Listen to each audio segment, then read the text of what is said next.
Hi, I'm Sam. I'm the co-founder of Kingdom Impact Lab, and in this video series here we are discussing the Sermon on the Mount, and in this video we will be talking about Beatitude number 7, which is "Blessed are the peacemakers, for they will be called the sons of God." So my intention for these videos is to, well, number one is to help me understand the principles within the Sermon on the Mount on a deeper level.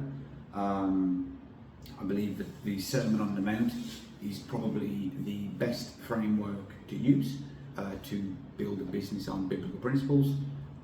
This is the most condensed part of Jesus' teaching, and so I want to fully understand the Sermon on the Mount, what it means, what each part of it means, from the Beatitudes to all of the other teachings, and then to discuss why they're true, why they work, and then to come on and explain how to apply this practically in a business context.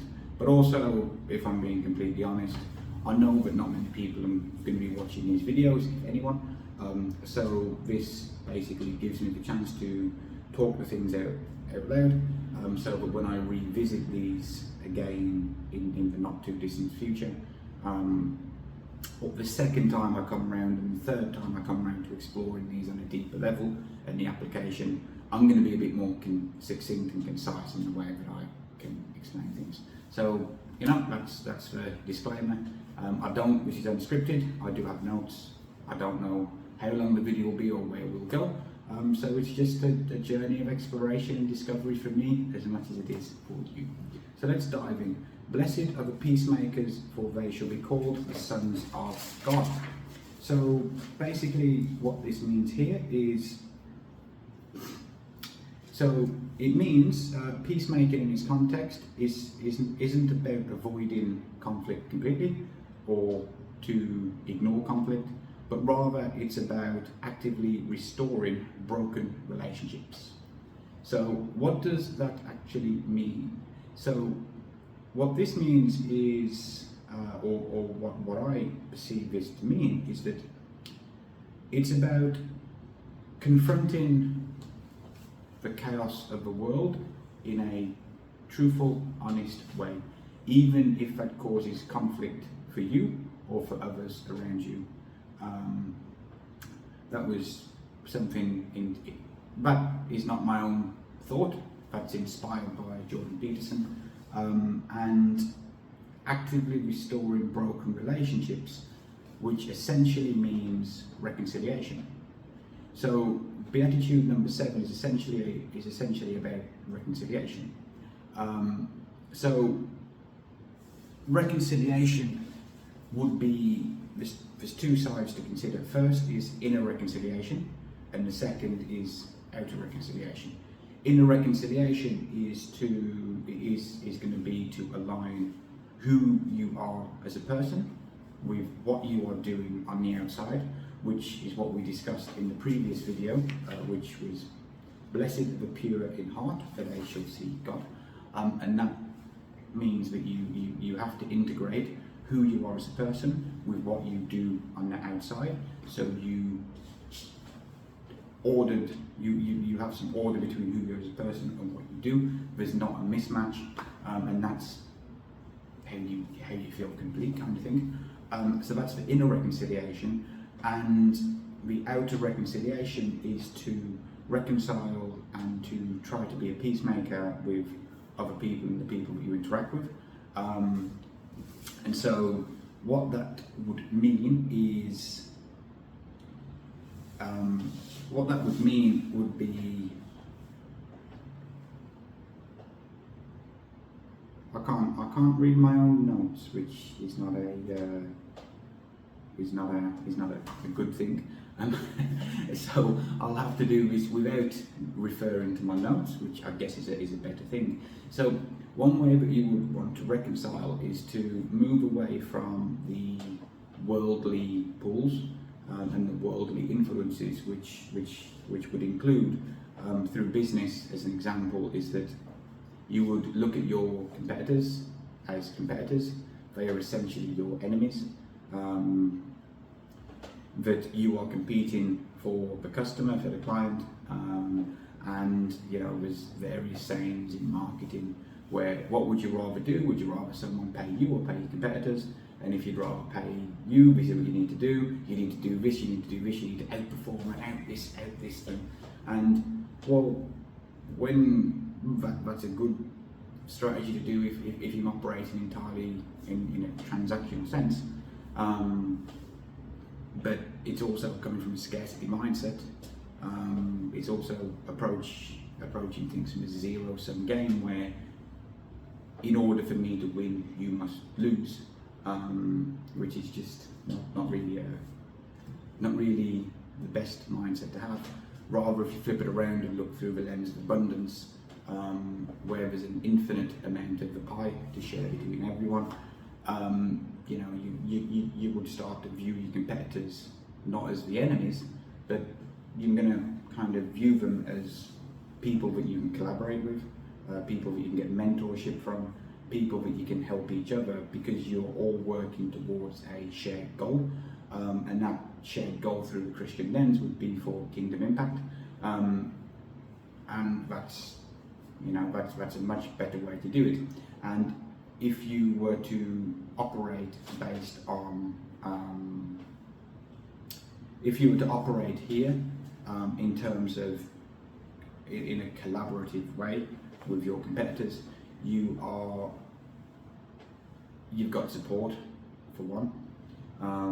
One of the biggest challenges that entrepreneurs have is when they attain some level of success, whatever success means to you, it's subjective, but successful entrepreneurs often feel lonely. They have a lot of loneliness, and I've talked about this in a previous video a few days back, and a lot of the time the loneliness probably stems from you find yourself too busy. You're busier than you were, because there's more money, more demands on your time, kind of thing, more decisions you need to make. So there's less time with your family, less time with friends. You're always faced with decisions where you need to prioritize short-term decision making at the expense of working, fellowship or meeting with friends and whatnot, and quality time with people, which I personally experience with my friends that are doing it to me. It's lonely because if you're the person in charge, perhaps if you're operating your business on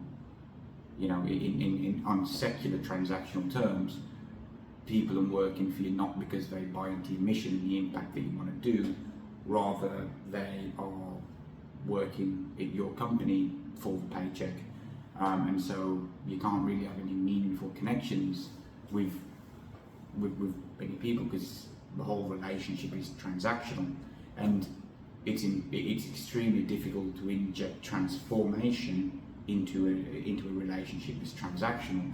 And I've had a lot of experience of where that's failed with trying to do with clients. So as a result of all of these combined things, there's probably a lot of disconnect between you and the people, the employees that work for you. There's probably a disconnect between you and your clients. There's a disconnect between you, your friends, your family, because you're always busy, and it feels lonely. And so one way to counter that would be not to view competitors as an enemy, but as collaborators. And if you were to do that and you were to have a good working relationship with your competitors, whenever you're struggling and going through pains, they've likely experienced it before, and you can help and support each other, and that's an added benefit, which helps you get through the hard times in your business. It helps get rid of issues such as being lonely, and you can start to build the supportive network around you. So that would be one approach of what you can do. And let me try to interpret the notes again.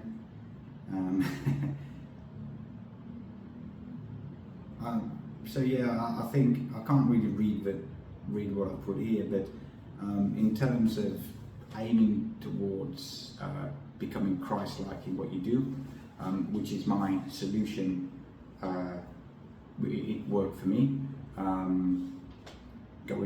Going from having no meaning and purpose in what I did to finding ultimate meaning and purpose, which is the pursuit of being Christ-like, which a definition of that, what I use, my definition of it, it may not be the right one, would be the pursuit of excellence in your ability, excellence in your character, excellence in your integrity.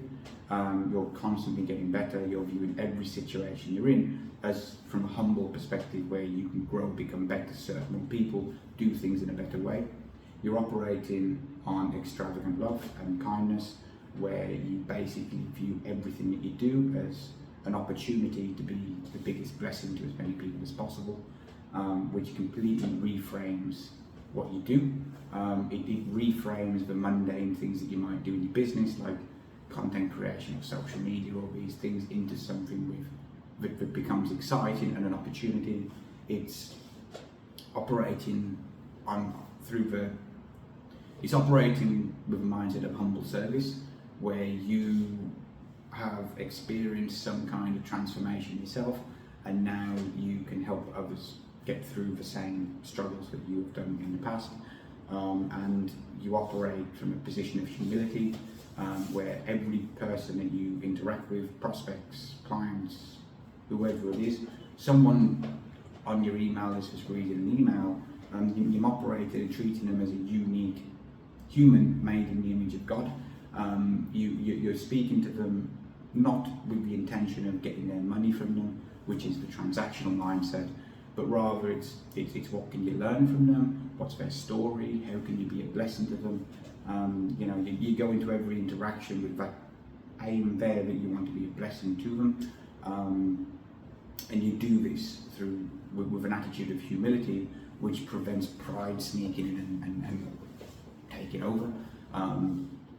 You do this operating based on integrity, but in order to act on integrity, you need to root your identity in what it means to be a Christian, what are the core values as a Christian, and then it's going to be the application of Beatitude 6, blessed are the pure in heart, where you are aligning who you are in your heart with your outward actions, so everything that you do is based on integrity, and by applying these principles in your day-to-day actions, in every decision, you're proactively becoming more Christ-like, which gives everything you do meaning, and you're actively resisting the pulls of the secular transactional marketplace and business world that are pulling you off track, and leading you to focus on the wrong KPIs.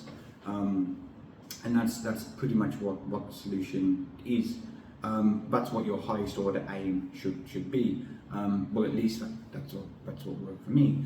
And it's the sacrifice of the lower level aims of being a peacemaker, which is where you want the personal comfort and you're happy, and short-term gratification. So the pursuit of Christ-likeness is, in this context here of being the peacemaker, is that you're not afraid to kind of sacrifice your short-term comfort and avoiding conflict, and you're willing to make the sacrifice in order to reconcile who you are as a person with what you do outwardly in your personal life, in your business life, so you can pursue Christ-likeness as your highest order aim. So that's all I've got for you in this video. See you in the next one.